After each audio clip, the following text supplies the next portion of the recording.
Anda harapkan? Anda selain menulis buku, kemudian juga ada koin peduli untuk Atik, Ya, kemudian ada komik, ada film, berbagai hal dilakukan untuk mengadvokasi. Ya. Anda sendiri, apa yang Anda harapkan dari penulisan buku ini? Ketika saya pertama kali mengenal Mas Fadli, saya mencoba menginvestigasi latar belakang. Suatu hari saya datang ke rumahnya Mas Fadli, saya melihat waktu itu Mbak Atik sedang membuatkan susu untuk anaknya. Ini yang saya ingat betul.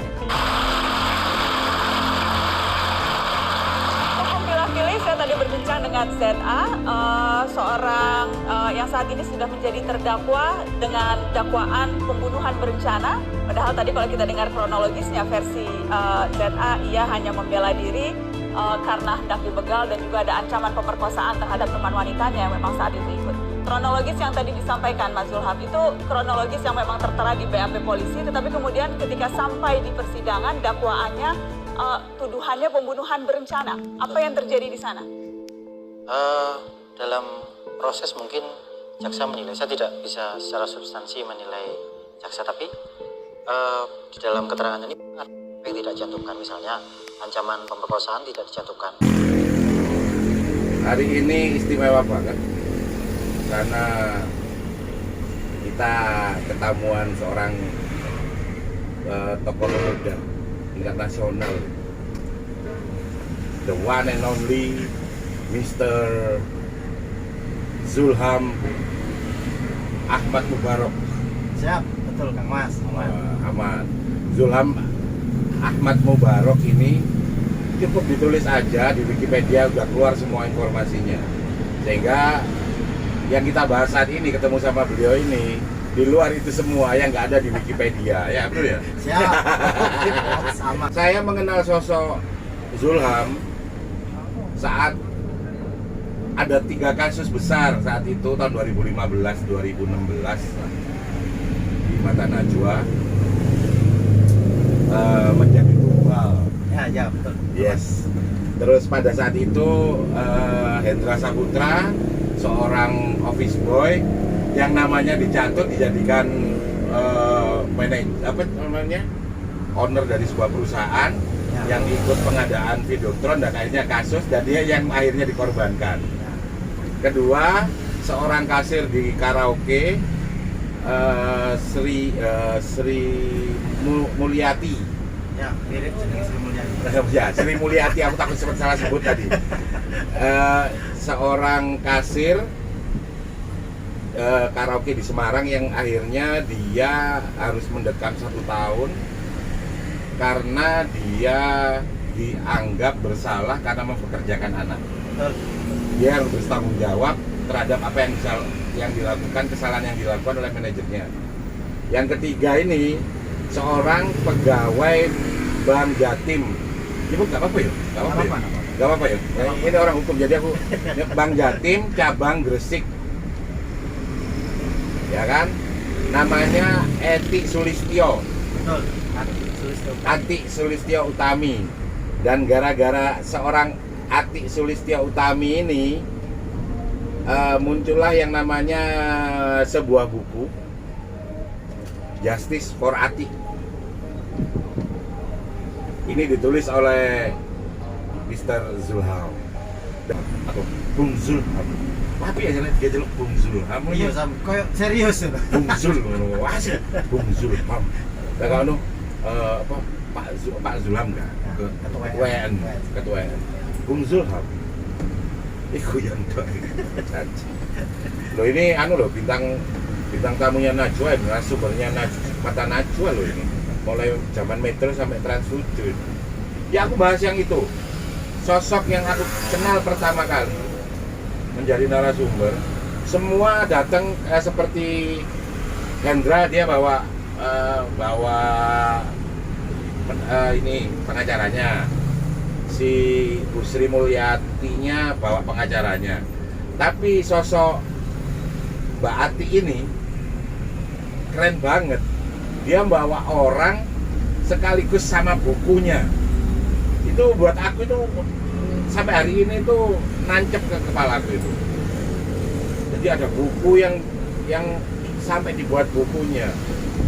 Dan itu tunjukkan banget bahwa seorang Zulham itu nggak main-main terhadap sesuatu.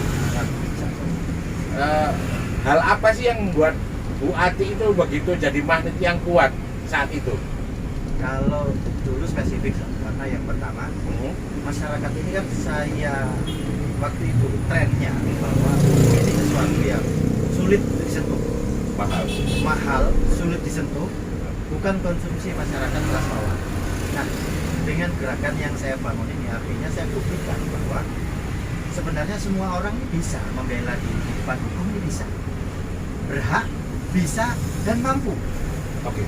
Nah, kemudian kalau ditanya apakah membela diri di depan hukum ini harus dengan metode hukum, harus dengan cara-cara yang sama seperti Pakai hukum positif gitu maksudnya? betul, pakai hukum positif. Nah, ini yang ingin saya ubah, bahwa perlawanan terhadap sikap-sikap yang mendegradasi kemanusiaan dalam konteks hukum Keren. itu Kata-kata bisa kita lawan, Keren. bisa kita lawan dengan berbagai cara. Aduh, ngomong berat di mikrolet ini, ngomong berat di angkot, tapi nggak apa-apa. Angkot itu nggak. Ini memang bagian dari hal-hal yang tadinya ini konsumsi di studio-studio yang dingin. Ini konsumsi di angkot yang anget-anget dikit gini ini, bener emang. Jadi dalam artian aku undang dirimu itu memang bagian dari, iya ya. Aku pengen pertanyakan tapi sudah kamu jawab dulu. Mengapa kebenaran itu harus selalu dari kacamata hukum positif? Kenapa kemanusiaan itu tidak bisa untuk mendeklar dirinya sendiri bahwa dia adalah benar? Sama dengan ketika gini loh, sumpah apa lagi yang lebih tinggi dari kebenaran itu sendiri? Kan gitu ya, logikanya gitu. Biasa, ada yang orang-orang lupa ya, bahwa hukum itu dibuat supaya kehidupan menjadi Normal, stabil. betul, artinya gini, kalau secara filsafat ya itu ada etika.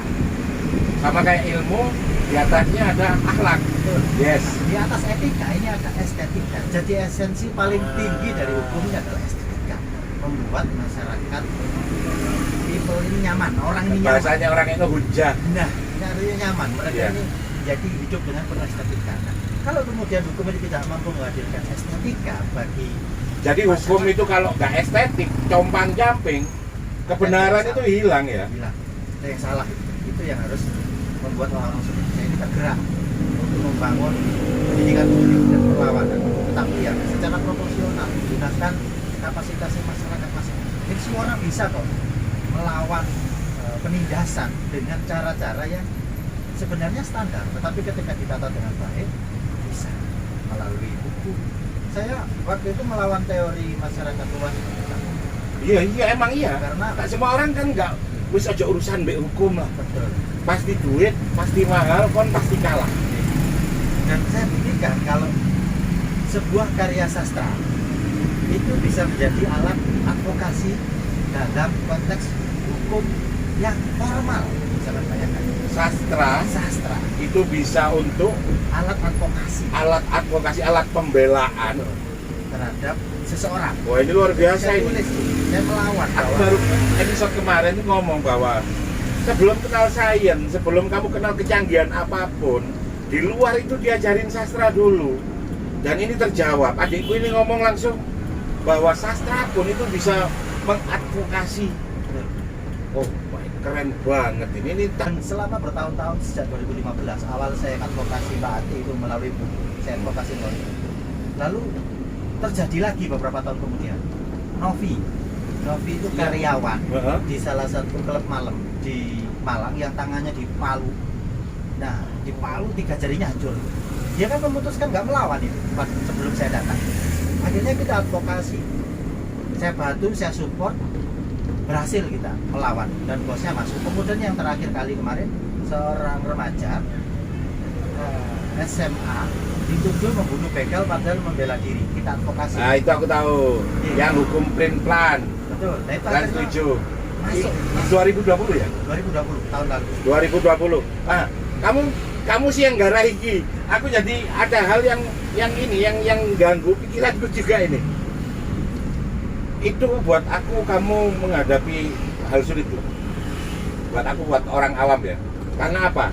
Di satu sisi dia memang orang yang membela diri sampai celakanya sampai membunuh. Tapi di sisi lain kehidupan pribadinya dia itu ditusuk. Orang kan akhirnya kan orang itu pecah kan. Orang dia juga bukan orang baik-baik banget. Buktinya dia punya anak, punya istri. Terus ternyata dia jalan sama pacarnya. Ya. Nah, itu kalau buat orang awam kan, alah podo gak genai. Simpel ya. Tapi di mata kamu itu apa itu? Nah, ini yang menarik. Nah. Sebuah fakta hukum kejadian itu harus dipisahkan dari faktor-faktor yang tidak berhubungan dengan kejadian. Misalnya begini, Pak. Yang gede dulu. Bukan, misalnya Ini apa saya tuh? kasih contoh ya.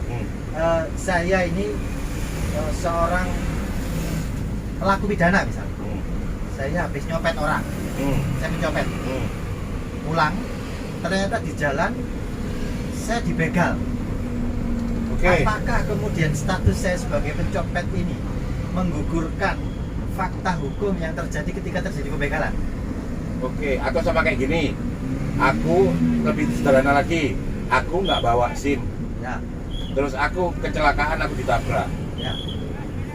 Terus berarti aku nggak bisa dianggap korban gara-gara aku nggak bawa SIM. Nggak punya SIM misalnya. Nggak punya SIM. Ya, Nggak bisa nggak kan? bisa. Artinya Oke. kejadian ya fokus pada kejadian itu. Bahwa terjadi orang yang kemudian Secara personal ini.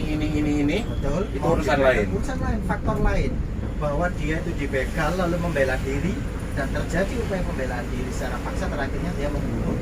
Itu sebuah fakta hukum, terlepas bahwa dia ini seorang copet atau seorang yang kemudian sudah Jangankan cuma berkeluarga ya, Ya. bahkan dia penjahat pun ketika menjadi korban sebuah tindak pidana, ya dia korban dulu. dan diproses itu harusnya. Soal nanti mamanya ada hukum yang mamanya berat. Kalau ini kayak kalau mamanya dia nih, kalau istrinya menuntut dia itu urusan lain. Perkara lain. Oke, jadi tolong itu dipisahkan. Nah, ini yang kemudian harus Itu malah nggak fair ya ketika itu dicampur aduk ya malah. betul. Artinya bisa jadi kita memberikan pemakluman terhadap Oke. kejadian seperti itu. Yang kenapa saya membela perkara-perkara yang banyak dilihat orang, banyak menarik simpati masyarakat. Iya, itu menarik banget. Karena saya ingin mendidik, Mas. Karena Ya. begini, orang-orang ini biasanya lebih suka kalau dicontohkan. Nah, ini saya contohkan. Iya. Bahwa suatu ketika, suatu saat siapapun juga bisa menjadi Ya siapapun seperti di dalam pihak posisi itu. Iya. Di pihak itu Nah, ya. ketika kita punya wacana, punya referensi, punya contoh kejadian yang sama. Nah, sekarang kan ke depan orang jadi tahu. Oh, berarti membela diri. Dia harus ngapain itu tahu. Nah, itu yang ingin saya ajarkan kepada masyarakat. Soalnya saat itu yang dijadikan apple to apple-nya adalah sama korban begal juga anak Madura itu ya, Ya, santri itu ya, ya, yang dia juga bunuh malah dia dapat penghargaan. ya. Yang apple to apple-nya itu, Ya. yang ngarahkan apple to apple itu siapa? Waktu itu ya mungkin ada kepentingan lain ya dari penegak hukum karena waktu Oke. itu kan Marah. Iya, serangannya ini sangat keras saya kepada teman-teman ini. Saya mengkritik Pak Menteri, mengkritik Kapolri, mengkritik kejaksaan karena kasus ini kan Sik. Aku kadang kritik wali kota aja ngeri loh. Enggak kak. Enggak lah, karena- Kalau aku kritik bukan secara personal ya. Kalau secara kebijakan itu aku aman. insya Allah aman lah. Karena Ya, nggak aman aku manggil kamu loh. aman. Ini memang aku arahkan sedikit nggak aman emang. Ya podcast ini emang sedikit diarahkan nggak aman. Aku punya pengacara ini, gitu aja sudah lah. Tapi kan nggak personal ya. Nah, ya terkait kebijakan karena itu menyangkut dengan tugas mereka, tupoksi mereka sebagai Ya kalau dia abdi negara. pejabat publik itu, Ya. kalau dia nggak dikritik kok modelnya kok Tuhan aja kok nih Nah, iya. sempurna. Enggak bagian enggak yang nggak suka itu. Dan ini mulai tumbuh. Hmm. Misalnya kayak kemarin tren mural itu. Di beberapa tempat mural-mural kan mulai Pengangkat sing itu mas. dihapus. Ya, ini kan bahaya, ini bahaya. Ini Ya, ada mural, pas kamu lewat di sini Nah, ada ini. itu. Tuhan, aku lapar. masalah ini kalau kemudian kayak gini-gini dihapus. Janganlah. Ayo kita berikan ruang demokrasi yang Karena itu baik. kenyataan ya. Betul. Tapi lah ngomong apa 404 tahun itu aduh berat. Tapi nggak apa-apa itu masih ya. Tapi harus didengar lah, paling nggak didengar. Oke. Jangan kemudian diputus begitu kan, Kak. Mungkin itu. Bagian dari mendidik supaya orang berani bersuara. Betul. Ya ini pilih-pilih. Kamu pilih. Di situ ketika dirimu mencoba untuk memberikan edukasi juga, sedikit mengkritisi jaksa yang sampai ngomong ini pisaunya adalah made in China, sehingga undang-undang yang diberlakukan adalah mendatangkan darurat yang mendatangkan senjata dari luar negeri. Ya ojo guyu aku malah kepancing guyu loh. Aku jadi kepancing ketawa. Nah, terus kamu ada contoh lagi nggak yang semacam gitu? Move model gitu. Saya pertegas lah. Ya, itu ya. memang gini. Ya kalau kamu yang ngomong enak, aku ini susah ya, kamu yang ngomong gitu gimana? Gini Sam, jadi yang menarik dari pembela advokasi sosial yang dilakukan oleh para legal seperti saya bukan lawyer tapi para legal. Para legal. Nah, ini kan kita mampu menghadirkan ruang-ruang dimensi gimmick dalam konteks informasi kepada masyarakat luas.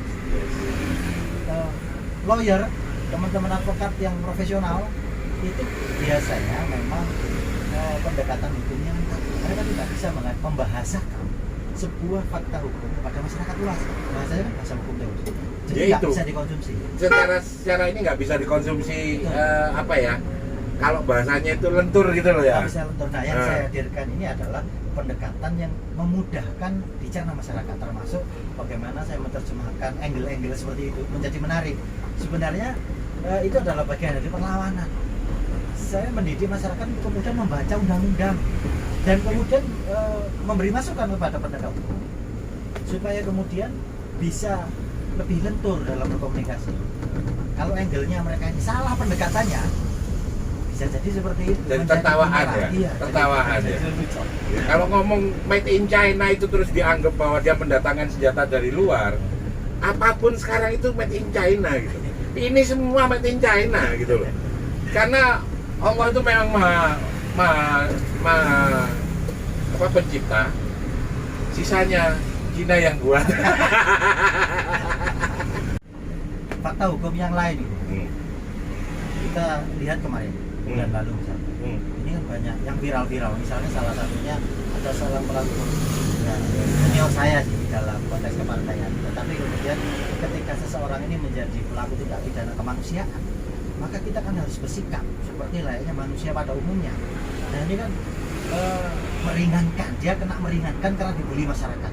Nah ini kan sesuatu yang konyol. Marilah kita sudahi upaya-upaya penegakan hukum dengan cara-cara kamu yang melihatnya konyol. ini gimmick ya? Iya. Jahat kamu itu ngomong. Karena konyol orang-orang ini. Dan jahatnya lagi itu teman separtaimu. Bukan, ini dalam rangka Ya, begini. itu Ada hal-hal biar yang tadi dibilang betul. Tidak semua proporsional ya. Tidak semua kader partai itu kemudian busuk. Tidak semua kader partai kemudian bermasalah. Masih banyak orang-orang partai yang baik. Yes. Karena bagaimanapun demokrasi di Indonesia ini pilarnya adalah politik salah satu. Dan yang paling bertanggung jawab terhadap pendidikan politik di Indonesia agar dewasa, terus termasuk mendukung programmu agar tidak semua by duit, money politik, itu yang paling bertanggung jawab. Jujur aku ngomong sama kamu ngomong identitasmu sebagai orang partai, yang paling bertanggung jawab adalah partai politik. Betul. Dan ini PR bagi semua politik. Yes, ya kan enak kan kalau Ferdi aku Siap. gini. Kenapa di TV itu ngotot-ngototan ya? Maka itu. Karena yang kita bela sekarang itu adalah citra, Mas. Semua orang ini sibuk membangun citra. Ah, ini keren. Jadi kenapa secarut marut ini? Karena setiap orang membangun citranya sendiri-sendiri. Dan ruang publik ini sekarang ini sudah penuh dengan Penuh berbagai banget. informasi. Berbagai informasi disodorkan tanpa ada filter. Dan rata-rata tidak mendidik. Nah ini kan masalah. Receh. Dan kita konsumsi itu terus-menerus. Anda Lama-lama bayangkan merusak misalnya, lo ya. Indonesia ini Mas, sekarang ini Hmm. juara dunia ini data per April 2021. Kita ini juara dunia di dalam 2 hal. Nomor 1 negara yang paling banyak menggunakan podcast, menggunakan internet untuk podcast. Nomor Wow. 1 dunia. Ini Wow. data We Are Social. Berarti kita ini Terus kita ini negara nomor 1 yang paling banyak streaming online untuk vlog. Ini data We Are Social juga. Hootsuite 2021. Indonesia juara dunia 2. terus ada lagi juara dunia satu lagi aku tambahin. Apa? Kita adalah netizen paling barbar di dunia. Julukan dari Microsoft. Iya, netizen paling Dan barbar. faktanya ruang-ruang publik ini menjadi semakin penuh dengan informasi yang tidak mendidik dan menyedot banyak sekali sektor finansial Untuk hal yang nggak penting. untuk hal-hal yang nggak penting, dan kita habisin duit untuk itu. Ya karena mereka nganggap selama ini ya mungkin teman-teman yang bermedsos menggunakan media sosial ya bagian dari hiburan Mas Ibu. Melihat medsos itu sebagai hiburan, sebagai pelarian hati dan perasaan dan pikirannya. Karena kehidupan di Indonesia sejatinya berat. Karena Tuhan aku lapar tadi sumpah kafe. Asik kayak jujur aku, sowan kan. Kalau politisi kayak kamu fair kayak gini itu enak. Iya keren. Jadi satu lagi Zulam, aku itu pengen tahu sampai kapan sih kira-kira menurut kamu hukum itu benar-benar jadi panglima di kacamatamu sekarang?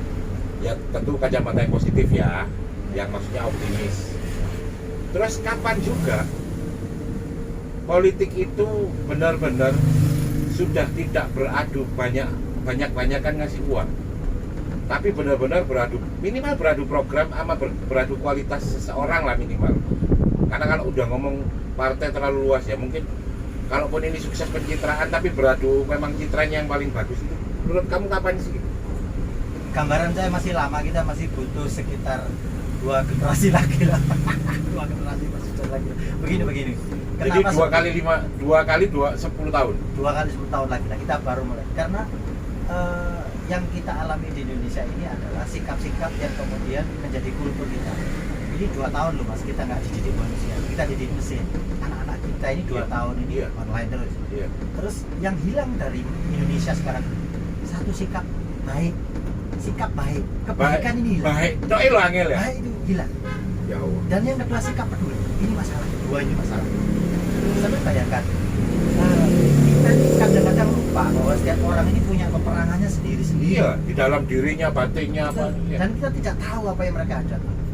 Kita cukup berbuat baik saja lah dengan seseorang, maka kita sudah berdamai dengan orang lain dalam konteks spesifik. Sudah selesai itu. Berbuat baik aja cukup dengan menghormati peperangan masing-masing kita. Itu yang pertama. Yang kedua peduli. Dulu tingkat kepedulian kita sangat tinggi sehingga muncullah istilah kita negara yang paling gotong royong, Pancasila istilahnya. Tapi sekarang itu hilang dengan sendirinya. Sekarang kalau melihat orang jatuh, orang butuh bantuan, yang kita lakukan yang pertama itu berpikir ini udah, kita menanam lah. Terus yang kedua kita video, kita viralkan, ini kan masalah. Harusnya kita tolong dulu. Soal mau viral nanti lah. Ini kan sesuatu yang kemudian menarik karena ada bisnis baru ini. Bisnis secara TikTok, secara YouTube memviralkan ngasih nolong-nolong. Nah, ini kan unik. Berat. Dan itu viewernya jutaan, mereka nolong orang di video. Yang membuat tren ini adalah influencer sosial media. Mereka biasa. Berarti kita butuh influencer multimedia yang lebih bagus dari sekarang. Yang lebih bagus dan semoga menyadarkan kawan-kawan influencer yang followernya jutaan ini kemudian membuat tren. Ya teman-teman yang merasa followernya jutaan tuh bertobatlah. Mulai buat konten-konten yang mencerdaskan kehidupan bangsa. Sesi terakhir untuk episode kali ini. Banyak hal yang sekarang ini menjadi lebih susah untuk diekspresikan. Ketika apa? Ketika kebanyakan orang menganggap ketika sedikit saja kritis pada pemerintah, urusannya berat, urusannya panjang, kali lebar, jadi luas kan ya. Nah, maksudku, coba deh edukasi sekaligus untuk nutup episode kali ini. Kalau mau bersuara bebas itu seperti apa? Yang pasti kan kalau demo alasannya bukan karena negara nggak mau didemo kan, tapi prokes kan. Maksudku edukasi dong. Jadi kita itu memang tetap namanya kita bersepakat sebagai negara demokratis, ya kita bersepakat untuk menerima kritik. Kamu edukasi. Kalau bagi saya begini, undang-undang yang mengcover terkait dengan sikap-sikap kritis, misalnya undang-undang tim dan lain-lain. Sekarang ini kan menjadi perdebatan. Karena yang kemudian pisau analisa terkait siapa yang harus ditersangkakan, siapa yang kemudian menjadi substansi yang akan ditusuk oleh undang-undang ini. Iya, betul. Ini siapa? Apakah tukang kritik? Apakah kemudian pelaku-pelaku pidana yang murni di bidang itu? Ini kan menjadi masalah. Gambaran saya dan masukan bagi banyak orang, nggak perlu takutlah bersuara. Suara tertinggi itu suara rakyat. Iya. Kita ini tinggal di negara yang katanya demokratis, Dan ini negara demokrasi yang berbasis Pancasila, demokrasi Pancasila. Si demokrasi, Pancasila, si ono Mas. Pancasila. Pastinya covernya double itu. Betul, double cover. Dan Iya. kita ini landasannya ngoyong. Artinya musyawarah mufakat yang selama ini hanya menjadi jargon, biarlah itu tumbuh. Boleh kita itu tajam berbeda pendapat, tapi nggak saling bunuh. Itu Indonesia banget aslinya. Betul, dan itu harus Terus dibangun. iya. Dan tidak perlu takut bersuara, tidak perlu takut untuk menyampaikan pendapat. Dan saya punya keyakinan netizen kita ini mulai membangun ruang-ruang persepsi publik dengan metode mereka sendiri. Akan terbentuk ya? Akan mulai terbentuk dan Yes, mulai yes. tumbuh. Yes. Misalnya kemarin perkara KPI yang salah satu stafnya kemudian melakukan Hari pelecehan ini pinter, seksual. nyari ini pinter emang. Ya ketua KPI sekarang kena ya, giliran ketua KPI. Ya. Gimana? Jadi kan kemudian sebelumnya KPI menyatakan tidak bersikap, kemudian menyatakan idle, tidak bergerak lah, kurang tajam, dikritik oleh masyarakat luas melalui netizen sekarang. Karena kalau aku pikir karena dia selama ini kan menjadi lambe turahnya untuk urusan itu kan gitu. Film kartun aja disensor, tapi Yes. pelaku pegawainya begitu. Yes, maksud lu kan lu paling ngomong normatif, tapi di tempat lu nggak ada norma kan gitu ya, kan kasarannya gitu. Ya emang itu sebuah konsekuensi kan, logis kan itu masih. Dan setelah dihakimi publik, akhirnya mereka melunak juga. Itulah kenapa era-era ke depan ini adalah era disrupsi informasi yang kemudian harus ada mekanisme kontrol sosial yang jelas, dibebaskan betul-betul, apa kemudian beri ruang spesifik untuk memberi masukan. Nah ini tantangan bagi para wakil rakyat di masa depan ini adalah bagaimana mereka memberikan ruang bagi informasi publik ini. Nah, dirimu ngomong wakil rakyatnya ini panjang ngomongan ini. Nah, kamu ini mancing ikan-ikannya nih. Jadi gini. Buat dirimu hari ini, apa ini sudah fix bagus? Apa perlu mau dirubah lagi atau mau perlu diperbaiki? Sistem filter untuk mendapatkan